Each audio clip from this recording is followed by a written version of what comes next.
오늘 성경 말씀 창세기 32장입니다. 창세기 32장 원래 본문은 31장과 32장인데 32장 9절부터 12절까지 말씀은 제가 봉독하겠습니다. 창세기 32장 9절에서 12절입니다.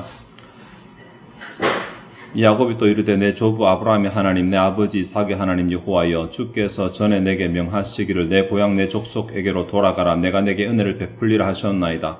나는 주께서 주의 종에게 베푸신 모든 은총과 모든 진실하심을 조금도 감당할 수 없사오나 내가 내 지팡이만을 가지고 요단을 건넜더니 지금은 두 때나 이뤘나이다. 내가 주께 간구하오니 내 형의 손에서 에서의 손에서 나를 건져내옵소서. 내가 그를 두려워하면 그가 와서 나와 내 처자들을 칠까 겁이 나기 때문이니이다. 주께서 말씀하시기를 내가 반드시 내게 은혜를 베풀어 내 씨로 바다의 셀 수 없는 모래와 같이 많게 하리라 하셨나이다. 아멘. 올해 들어와서 우리가 하나님 경험하기라는 것을 목표로 계속 이제 말씀을 나누고 있는데 오늘 본문에 야곱이 하나님을 경험한 이야기가 나오고 있습니다. 그 가운데 9절부터 12절까지는 야곱이 하나님께 기도한 내용입니다. 이 기도의 내용에 보면 우리가 구약 기도가 다 그렇지만 하나님께서 무엇 하셨는지를 기억하고 그리고 그것을 바탕으로 기도하는 그러한 내용이 본문 가운데 있고 또 하나님 약속 가운데 들어있는 기대를 본문 가운데서 또 표현하는 내용이 있습니다. 이 기도의 내용을 생각하는 것은 아닙니다. 조금 범위를 넓게 31장부터 32장까지의 내용을 좀 흐름을 통해서 생각하겠는데 하나님을 경험할 때에 필요한 세 가지 요소가 있다고 이때까지 말씀을 드렸습니다. 하나는 약속을 붙잡는 것이고 그 약속을 붙잡고 기도하는 것이고 약속과 관련된 명령에 순종하는 것이고 잘 기억하실 것인데 이 세 가지가 오늘 야곱에게서도 나타나는데 근데 야곱은 조금 특이하게 우리에게 어떻게 보면 우리와 좀 더 비슷한 모습을 보여주고 있어서 이 과정을 조금 생각을 해 보려고 합니다. 이 31장에서 32장까지의 내용은 야곱의 전기 가운데서 어떻게 보면 가장 자세한, 가장 상세하게 다루는 부분이라고도 할 수 있습니다. 밧단 아람 외삼촌의 집에서 자기 고향 가나안으로 돌아가는 그 과정에 관한 이야기입니다. 사실 20년 전에 야곱이 에서의 위협을 피해서 밧단 아람으로 도망을 가거든요. 도망가는 길에 베델에서 꿈을 꾸고 그곳에다 돌을 세워 기름을 붓고 만약에 내가 하나님께서 나로 하여금 이곳까지 평안히 돌아오게 하신다면 하나님은 내 하나님이 되시겠고 내가 하나님을 섬기겠다라는 이제 하나님 언약을 체결하게 됩니다. 그 이후로 하나님께서는 야곱이 가는 곳곳에 함께 하셨고 또 밧단 아람의 집에 가서도 야곱을 번창하게 하셨고 이제 다 복을 주셨어요. 때가 되어서 하나님께서 야곱에게 이제 돌아가라 라고 하시는 말씀이 31장 부분부터 이제 나오기 시작을 합니다. 그래서 야곱이 그 말씀에 순종을 합니다. 돌아가면 내가 너와 함께 약속도 주고 순종을 하는데 이게 가는 길에 야곱에게 참 큰 두 가지의 걸림돌이 있었습니다. 하나는 외삼촌 라반입니다. 그러니까 31장 읽지는 않겠지만 1절과 2절은 대충 보시면 라반의 아들들의 눈초리가 보통이 아닙니다. 지금. 그래서 야곱이 우리 집에 들어와서 내 아버지 재산을 다 뺏어갔다. 그 가족에서 지금 분위기가 상당히 안 좋아진 상황 가운데서 하나님께서 야곱에게 이제 고향으로 돌아가라고 말씀하셨습니다. 근데 여러분 이해하실지 모르겠지만 분위기가 좋을 때 가면 이렇게 잘 가라고 인사를 받고 갈 수 있잖아요. 근데 분위기가 안 좋을 때예요. 분위기가 안 좋을 때고 더 한 적은 뭐냐면 그 안 좋은 내용이 뭐냐면 이 사람이 내 아버지의 재산을 다 뺏어갔다. 라고 이런 생각하는 중에 재산을 가지고 간다고 해보세요. 어떻게 되겠는가? 그래서 하필 하나님께서 그때에 네가 이제 내게 약속했던 바대로 고향으로 돌아가라. 가나안으로 돌아가라라고 명령을 하신 거죠. 31장 3절 한번 보시면 여호와께서 야곱에게 이르시되 내 조상의 땅 내 족속에게로 돌아가라 내가 너와 함께 있으리라 하신지라 라고 하는 이 말씀을 주십니다. 여기에 돌아가라 내가 너와 함께 있으리라 사이에 돌아가라와 내가 너와 사이에 그리고라는 접속사가 있거든요. 근데 이제 돌아가라는 명령 다음에 그리고기 때문에 그러면이라는 조건을 이루게 되는데 네 조상의 땅 내 족속에게로 돌아가라 그러면 내가 너와 함께 있을 것이다 라고 이제 명령과 함께 약속을 주십니다. 이때까지는 함께 안 했는데 그렇게 하시겠다는 말이 아니라 네가 돌아가는 그 모든 과정 가운데 내가 너와 함께 하겠다라는 약속을 주신 것이잖아요. 그러니까 이 약속을 믿고 우리 같으면 하나님께서 약속 주셨으니 약속을 믿고 기도하고 순종하면 되잖아요. 근데 야곱은 이 약속을 믿고 순종하는 것 같은 모습 별로 안 보여집니다. 꾀를 냅니다. 꾀를. 그래서 자기 부인들을 먼저 불러다가 하나님께서 나하고 가라고 하셨다 라고 이렇게 말하고 가는 것도 아니고 불러다가 아니 하나님께서 내게 이렇게 해서 이 고생을 주셨고 다음에 내가 이렇게 재산을 늘었는데 너희 아버지와 가족이 지금 내게 지금 안 좋다. 부인들을 설득을 하기 시작합니다. 부인은 그 설득에 넘어가서 가자 그러면 우리 아버지와 무슨 상관이 있느냐 라고 말하고 가는데 밤에 살짝 도망가게 되잖아요. 네. 이 잔꾀에 밤에 살짝 도망가면 외삼촌이 안 쫓아올 것이라 생각했는지 마침 외삼촌이 양털을 깎으러 멀리 갔으니까 이 틈에 최대한 멀리 벗어나자라고 생각을 하고 밤에 도망을 가게 됩니다. 그런데 밤에 도망가는데 야곱의 두 번째 아내죠. 라헬이 아버지의 드라빔 가정신상을 훔쳐서 도망가게 됩니다. 예. 왜 훔쳐 도망갔냐면, 당시에는 이 가정에 모시는 신이 이 가족을 지켜준다라는 그런 미신이 있었거든요. 그러니까 라헬도 그 미신을 따라서, 우리가 가는 길이 안전이 보장 안 되는 길이고, 어디로 갈지도 모르는데, 이 정도 신은 모시고 가야 되지 않겠나고 계산을 했던 것 같아요. 그러니까, 아버지 신을 훔쳐 달아나게 되는데, 몰라요. 신을 안 훔쳐 달아났으면 라반이 안 쫓아왔을지 모르겠지만 라반이 야곱을 쫓아갈 명분을 하나 더 주게 됩니다. 처음부터 하나님께 기도하고 하나님 믿고 하나님 도우심 바라고 뭐 어떻게 했으면 됐을 텐데 인간적인 머리를 쓰다 보니까 결국은 안전에 대한 문제도 인간적인 머리를 쓰게 되고 그리고 그 드라빔을 훔쳐 도망가게 되고 라반이 쫓아오게 되죠. 그런데 하나님께서 라반이 야곱을 만나기 전날 밤에 라반의 꿈에 나타나서 그의 몸에 손대지 말라라는 명령을 주십니다. 이 말 뭐냐면 분명히 그의 몸에 손을 댔다라는 것이거든요. 죽였다라는 말이죠. 야곱을 죽였다. 야곱을 죽이고 가족과 남은 모든 재산을 가지고 돌아오면 그 재산이 자기 재산이 되거든요. 안 죽일 이유가 없어요.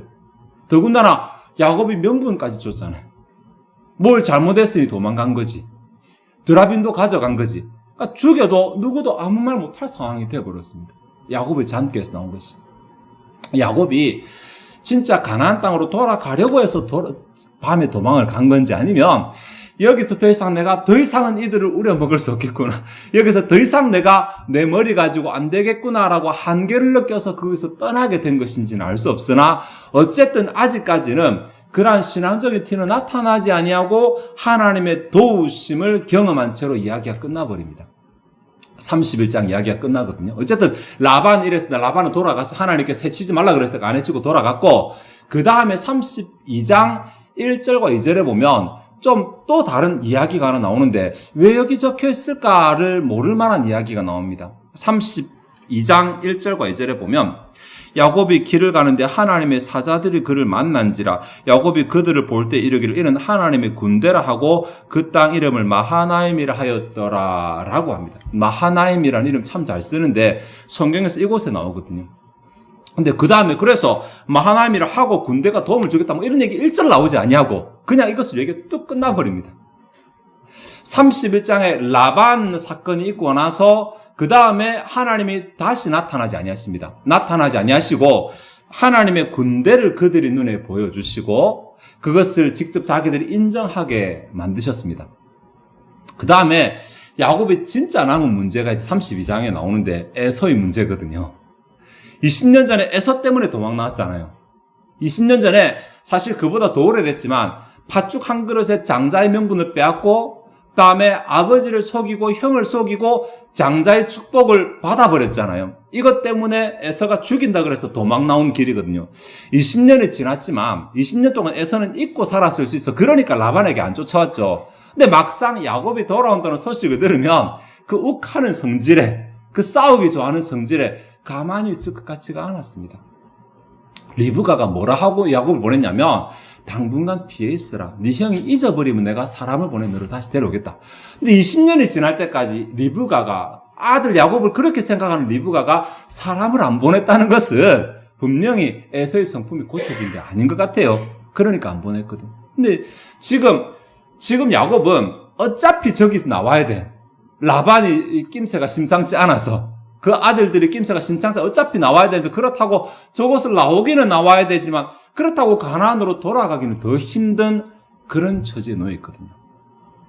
그때 하나님께서 약속을 주시고 내가 너와 함께 할 것이다. 내가 너와 함께 할 테니까 겁내지 말고 가라, 이렇게 말씀하셨잖아요.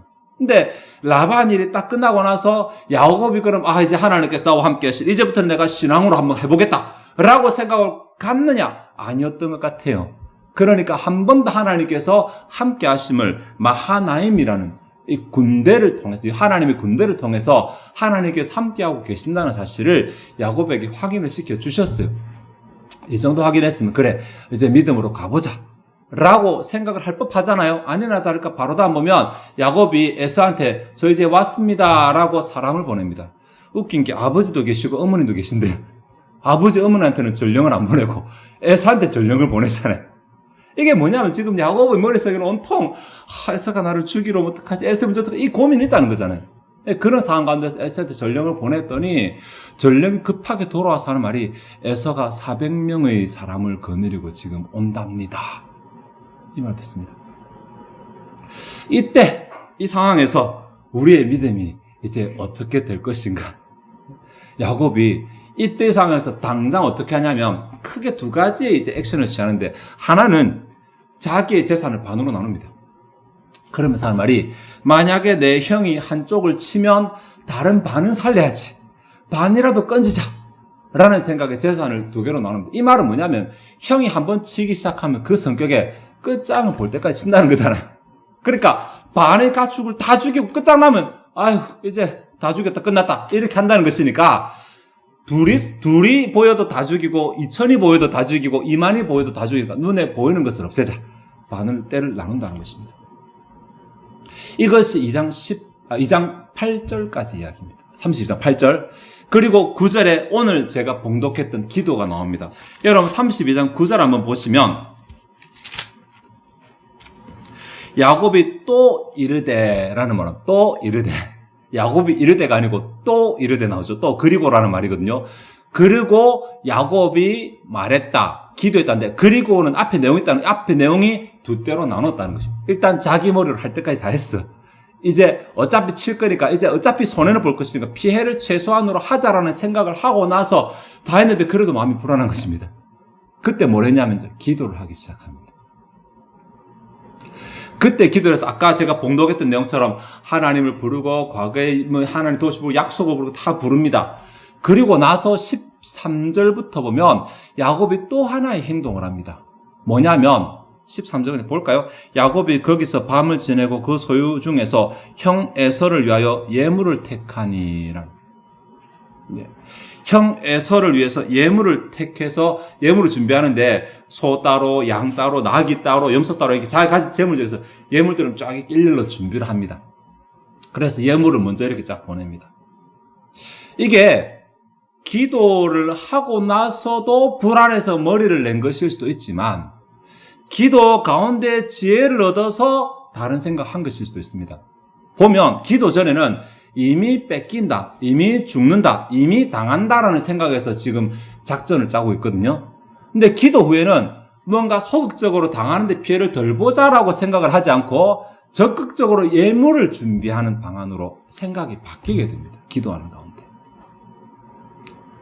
이 두 가지 생각 가운데 뭐가 적중했는지는 33장에 보면 나오는데, 33장에서 그 형 에서가 와서 하는 말이, 막 가족을 소개시키니까 내가 오다가 만난 바 그 가축은 무슨 일이냐라고 묻습니다.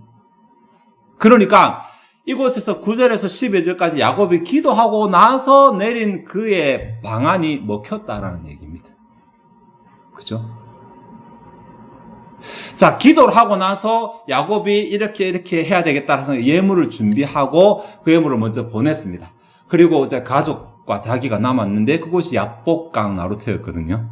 그리고 가족을 먼저 다 보내고 나서 다음 자기 혼자 남았을 때 우리가 그 잘 아는 야복강에서 천사와 씨름하는 이야기가 나옵니다. 근데 야복강에서 천사가 씨름할 때 우리는 밤새도록 이제 야곱이 천사와 씨름하고 엎치락 뒤치락 이런 생각만 하잖아요. 성경에서 이 이야기를 다루는 본문이 하나 더 있거든요. 호세아서 12장에 이 본문을 다룹니다. 호세아서 12장 3절과 4절에 보면 야곱은 모태에서 그 형의 뒷발꿈치를 잡았고 그 다음에 또 힘으로는 하나님과 겨루되 천사와 겨루어 이기고 울며 그에게 간구하였으며 라는 내용이 나옵니다. 그러니까 밤새도록 그냥 내 앞에 있는 사람하고 씨름만 한 것이 아니라 이가 누군지를 짐작을 했기 때문에 밤새도록 그에게 간구를 한 것입니다. 떠나가려고 하는 걸 못 떠나가게 붙잡은 것입니다. 내게 복을 주기 전에는 절대로 못 떠나갑니다. 여기 말하는 복이 좁게는 형 에서와의 만남에서 피해를 보지 않는 거겠죠. 그죠? 네. 내게 복을 주기 전에는 절대로 못 갑니다. 라고 이렇게 주장을 내세우고 안 놔줍니다. 그래서 환도뼈를 쳤는데도 안 놔줍니다. 쫄뚝거리면서. 그러자 천사가 하는 말이 이제 네 이름은 야곱이라 하지 말고 이스라엘이라 하라. 라고 바꾸잖아요. 이스라엘이라는 이름이 사람이 하나님과 겨루어 이겼다라는 말입니다. 그러니까 내가 가야 되는데 네가 복 주기 전에는 못 보내줍니다라고 잡았는데 그래 내가 졌다. 네가 이겼다. 그 말이잖아요. 그러니까 내가 너에게 복을 주겠다는 말이잖아요. 네가 바라는 대로 해주겠다는 말입니다. 그리고 그 다음에 33장에서 실제로 에서가 나왔을 때 아무런 문제가 생기지 않고 그 문제가 해결됩니다. 네. 실제로 하나님께서 함께 하시겠다라는 약속은 32장 3절에서 주어졌어요. 함께 하시겠다는 약속을. 그런데 이 약속을 순탄하게 믿고 그냥 그대로 갔으면 모든 게 깨끗하게 해결됐을 것인데 오히려 야곱이 머리를 쓰는 게 야곱이 생각을 한 게 하나님의 약속이 이루어지는 것에 방해가 되었던 것입니다. 그죠? 하나님께서 함께 하시겠다고 했을 때 아멘 순종은 네 하고 순종했으면 됐을 것인데 괜히 머리 쓰느라고 밤에 도망가다가 라반이 쫓아올 빌미를 마련해 줬잖아요. 이후에 보시면 라반의 꿈에 나타났을 때 하나님이 출발할 때 야곱을 축복하게 만드실 수도 있었어요. 얼마든지. 그죠? 그냥 약속 믿고 갔으면. 근데 머리 쓰다가 일을 꼬이게 만들었잖아요. 또 한 번 머리 쓰다가 진짜 재산의 반을 잃어버릴 뻔했잖아요. 그죠? 근데 처음에 머리를 이렇게 쓰면서 가는데 재산의 반을 잃어버릴 이 상황에서 그때 야곱이 처음으로 하나님께 기도를 하고 본문이거든요. 그때 기도를 했어. 그리고 나서 머리에 생각이 바뀌고 예물로 바뀌었어. 다 보내고 나서 그 다음 두 번째로 기도한 것이 야복강가에 하나님과 씨름이거든요. 그래서 오늘 우리는 이 과정을 한번 생각해 보자는 것입니다. 하나님의 약속을 받았어요. 그죠? 명령과 약속을 받았어요. 근데 순종을 하는데 처음에는 이게 진짜 순종인지 어차피 도망 나와야 되는데 어차피 라반의 집에서 내가 있으면 죽을 것 같은데 이 약속을 핑계 삼아 그냥 그곳을 도망쳐 나온 것인지 헷갈릴 정도로 그의 환경이 그렇게 신앙적으로 보이진 않습니다. 네. 하나님이 라반의 문제를 해결하시고 라반 입으로 어젯밤에 네가 섬기는 하나님께서 나타나서 내보고 너를 해하지 말라 그래서 내가 해하지 않는다. 즉 하나님께서 지금 배후에 계신다는 것을 한번 목격하고 마하나임이란 하나님의 군대를 목격하고 이렇게 하면서 아마 야곱이 점점 하나님께 의지할 마음들이 자라나는 것 같아요. 그리고 두 때를 나눈 인간적인 생각한 이후에 이거로 뭔가 부족하다 아니다 싶어서 또 하나님께 기도하기 시작합니다. 이때까지만 하더라도 네, 또 하나님께 기도하고 그리고 진짜 에서를 만나기 직전에 그 절정에 달했을 때 밤새도록 천사를 붙잡고 놓아주지 않는 그 기도가 있게 됩니다.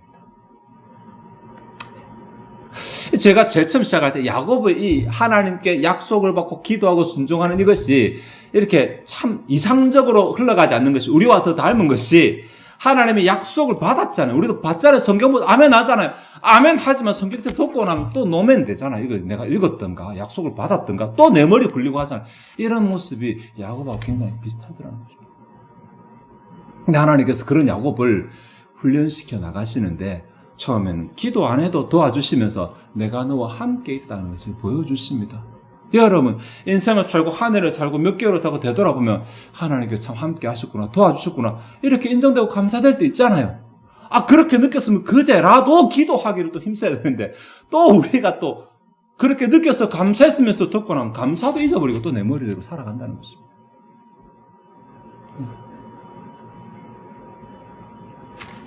심지어 오늘 제가 이제 33장 하고 나서 34장으로 들어가지 않았는데 너무 이제 이야기가 광범위해서 안 들어가는데 야곱에서 이야기를 다 겪고 하나님이 살아계심을 다 경험했어요. 그 다음에라도 야곱이 그럼 하나님께 순종 가냐면 또 그렇게 하지 않습니다. 심지어 야곱의 모습이 참 온전히 하나님을 믿음하면 아주 빨리 단축해서 복을 경험할 수 있는 이 길을 굳이 자기 머리에 생각을 못 버려서 둘러가고 이런 모습을 보여주게 됩니다. 근데 그러한 과정 가운데서도 하나님은 야곱의 신앙을 성장시키고 있다. 하나님은 야곱의 기도를 배우게 하고 기도할 때 지혜도 주시고 기도할 때 도움도 주시고 이렇게 야곱의 신앙을 성장시켜 나가고 계신다라고 하는 이것을 우리가 좀 교훈으로 배웠으면 좋겠습니다. 네. 하나님께서 말씀하실 때 네 아멘 순종 어린아이와 같이 아멘 당장 순종 이렇게 하면 당장 은혜를 경험할 것인데 참 세상에 찌들린 우리의 뇌는 우리의 머리는 하나님의 명령이 있고 하나님의 약속이 분명함에도 불구하고 그 약속을 가졌음에도 불구하고 어느 순간 또 내 머리를 이용해서 생각하고 계산하고 또 그대로 갑니다. 그래서 하나님의 복까지 또 둘러가게 되고 또 어려움 겪게 되고 이러한 일을 반복하는 것이 우리의 모습입니다. 내 머리의 생각 때문에 계산 때문에 오히려 어려움이 더 많아지게 된다는 것입니다. 네. 하지만 하나님께서 우리에게 복을 주시겠다는 약속을 주신 만큼 그 약속을 하나님 놓지 아니하시고 우리를 그 복의 자리로 가도록 인도하십니다. 우리의 신앙의 도우심을 경험하게 하셔서 되돌아봤을 때 아이고 하나님께서 나를 도우셨구나 고백을 만드십니다. 그리고 내가 기도할 때 새로운 지혜도 주시고 기도할 때 도움도 주셔서 하나님께서 나의 신앙을 완성해 나가십니다. 그래서 오늘 설교 제목처럼 내 생각이 100%이던 내 모습에서 기도의 비중이 점점 많아지게 하시고 기도가 많아질수록 하나님을 경험한 은혜가 점점 더 많아지게 하십니다. 그래서 마침내 하나님께서 처음 약속하셨고 하나님께서 처음 명령하셨던 그 자리까지 야곱을 인도하셨던 것처럼 우리의 삶을 마침내 하나님의 복의 자리까지 인도하실 것입니다. 이것이 야곱에게만 주신 것 아니고 우리는 오늘도 야곱의 자손들이잖아요. 아브라함의 자손이 야곱의 자손이잖아요. 아브라함의 자손이고 이삭의 자손이고 야곱의 자손이고 하나님께서 우리에게 동일하게 그 언약을 허락하셨고 그 언약대로 복을 주실 것입니다. 그러니 하나님 앞에 기도하지 않는 생각 헛된 생각입니다. 두 때를 나눈 생각은 너무나 헛된 생각입니다. 기도하고 나서 한 생각이 가치 있는 생각입니다. 생각을 하지 말란 말 아니고 고민하지 말란 말 아니고 기도하고 나서 고민하자는 것입니다. 기도하지 않고 그냥 야밤에 도망한 거 그거 정말 쓸데없는 생각입니다. 그것 때문에 더 문제가 더 커지면 커질지 작아지지 않았습니다. 기도하고 했으면 훨씬 나았을 것을 기도하지 아니하고 생각하는 바람에 문제가 더 복잡해지게 된 것입니다. 네. 그러니 하나님의 약속을 붙잡고 그 약속대로 뭔가 내 삶을 살아가고자 한다면 가장 먼저가 기도다. 내 상황과 내 마음에는 이게 맞는가 하고 저게 이렇게 된다 하더라도 일단 덮어두고 일단 기도하고 나서 생각하고 기도하고 나서 행동하고 기도를 먼저 하는 이 삶으로 바뀌어 가잖아요. 내 삶에서 기도의 비중이 점점 늘어날 수 있도록 내 삶을 조정해 가자는 것입니다. 그렇게 했을 때 그러고 되돌아보았을 때 기도한 내 삶과 기도하지 않은 내 삶이 어떻게 차이 나는지 언제라도 저리가 돌아가서 생각해 보시면 알 것입니다. 내 삶 가운데 기도를 했더니 이상하게도 우연히 되는 일들이 점점 더 많이 늘어나더라. 분명히 이런 고백들이 나오게 될 것입니다. 하나님께서 내 삶을 통해 기도를 훈련시키고 계시기 때문입니다. 그냥 내게 복 주실 것 같았으면 약속 안 주십니다. 약속이 아니라 복을 바로 주셔야죠. 네. 주겠다고 약속하시고 줄 때까지 기간을 주시는 이유는 그동안 내가 그 복을 받아 누릴 수 있는 모습으로 바뀌도록 내가 변화되기도 기대하는 기간이고 아니면 내가 변화되기를 훈련하고 교육하는 기간이라 생각해도 틀림없습니다. 지금은 그 복을 줘봤자 내가 누릴 수 없으니까 내가 복을 주겠다고 약속해 놓은 다음에 그 복을 누릴 수 있도록 훈련해 나가시는 것입니다. 이스라엘의 40년 광야 생활이 안 그랬습니까? 네. 그 기간 동안 오직 하나님을 의지하도록 그들을 훈련하신 기간이었지 않습니까? 그렇거든요. 그러니까 내게 약속을 주시고 아직 복을 안 줬다면 나도 뭔가 하나님 보시기 부족하구나. 내 신앙이 뭔가 또 바뀌기를 원하시는구나라고 생각하고 바뀌기를 노력해야 됩니다. 그 첫 번째와 마지막까지 이루어지는 단계는 기도 우선. 하나님 내게 이런 약속을 주셨는데 이 약속을 내가 누릴 수 있도록 내게 힘을 주시고 더 믿음 주시고 지혜 주시고 도와달라고 기도하는 것에서부터 모든 변화가 시작된다는 사실을 기억하시고 하나님께 기도함으로 내 삶이 기도가 바탕이 되는 삶, 기도가 처음부터 이어진 이 삶을 통해서 하나님께서 어떻게 기도 가운데 내게 신앙 확신을 주고 어떻게 기도 가운데 내 환경을 바꾸셔서 하나님이 약속하신 그것을 복으로 누리게 하시는지를 경험하는 저와 여러분 되시기를 바랍니다. 기도하시겠습니다. 하나님 우리에게 복을 약속하시고 또 순종하면 그 복을 누리겠다고 그렇게 약속해 주셨는데 막상 우리의 삶에서 순종을 방해하는 불신이라는 요소들이 있습니다. 하나님 불신을 이기는 방법이 그냥 내 머리로 하는 것이 아니라 하나님께 기도할 때 불신이 이겨진다는 사실을 알게 하옵소서. 내 머리로 보기에는 내 눈으로 보기에는 안 될 것 같은 상황이라 하더라도 하나님이 된다고 하셨으면 그것은 분명히 될 것입니다. 그러니 내가 내 머리로 계산하기 전에 먼저 하나님께 기도하고 먼저 하나님의 도우심을 요청하고 먼저 하나님께 주시는 확신을 바라보게 하시고 하나님께 기도할 때 하나님께서 어떻게 이루어 가시는지를 경험하게 하옵소서. 하나님이 약속하신 것은 내가 순종할 때 반드시 이루어질 것입니다. 내 순종을 방해하는 불신앙 요소들은 기도로 이겨내게 하시고 하나님께서 약속하신 것을 반드시 누리는 주의 백성들이 되게 하옵소서. 지금도 동일하게 역사하시는 하나님, 지금도 동일하게 약속하시고 약속하신 것을 이루심으로 역사하시는 하나님을 우리 모두가 다 이번 한 해 동안에 누리게 하여 주시옵소서. 자, 저 앞에 준비된 예물을 드리고자 합니다. 우리의 마음이 즐거이 헌신하게 하옵소서. 감사드리며 예수 그리스도의 이름으로 기도하옵나이다. 아멘.